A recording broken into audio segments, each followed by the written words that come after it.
नमस्कार, तुम्हा सर्वांचं फ्लेवर्स अँड स्पाइस या चॅनलवरती खूप खूप स्वागत आहे। आज आपण या व्हिडिओमध्ये झटपट बनणारा आणि तोंडाची चव वाढवणारा टोमॅटोचा ठेचा कसा बनवायचा ही रेसिपी पाहणार आहोत। जेव्हा घरात भाजीला काही नसेल किंवा तोंडाला चव नसेल तेव्हा तुम्ही ही रेसिपी ट्राय करू शकता। अगदी झटपट होणारी आणि तोंडाची चव वाढवणारी भन्नाट अशी चवीची ही रेसिपी तयार होते। चला तर मग वेळ वाया न घालवता सुरुवात करूया आजच्या आपल्या या रेसिपीला। गॅसवरती मी एक तवा गरम करायला ठेवला होता। तवा छान तापला की त्यामध्ये हिरव्या मिरच्या घ्यायच्या आहेत। हिरवी मिरच्या देठ काढून मध्ये त्याला सुरीने एक कट देऊन घ्यायचा आहे आणि त्याला फोड येईपर्यंत तव्यावरती भाजून घ्यायच्या आहेत। व्यवस्थित भाजून झाले की ते तडतडायला सुरुवात होते, त्यावेळेस त्यामध्ये थोडंसं तेल घालून घ्यायचं आहे। अर्धा चमचा तेल मी इथं घातलेलं आहे। त्यानंतर थोडेसे जिरे घालायचे आहेत, ज्याने ठेचा चवीला छान होतो। 10 ते 12 लसूण पाकळ्या घालायच्या आहेत। त्यानंतर लसूण आणि मिरची तेलामध्ये व्यवस्थित भाजून घ्यायची आहे। व्यवस्थित हे सर्व भाजून झालं की यामध्ये 4 ते 5 कढीपत्त्याची पानं घालून घेऊया, म्हणजे ठेचाही छान होईल। त्यानंतर आता यामध्ये मी एक टोमॅटो चिरून घालत आहे।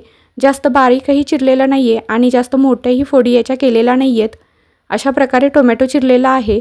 थोडंसं तेलामध्ये भाजून घेऊया, जास्त भाजायचं नाही आहे नाहीतर टोमॅटोचा गाळ होईल। आता यामध्ये चवीपुरतं थोडंसं मीठ घालून घेऊया। गॅसची फ्लेम आता बंद करायची आहे। हे मीठ जे आहे ते सर्व टोमॅटोला लागेल असं व्यवस्थित या तव्यामध्येच व्यवस्थित परतून घेऊया।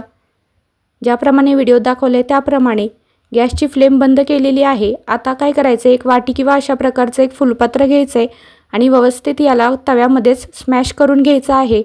तुम्हाला हवे असल्यास तुम्ही यामध्ये कोथिंबीरही घालू शकता, त्यानेही हा ठेचा खूप छान होतो। व्यवस्थित बारीक करायचं आहे, जास्त बारीक नाही करायचं आहे, थोडंसं ओबडधोबडच राहिलं पाहिजे।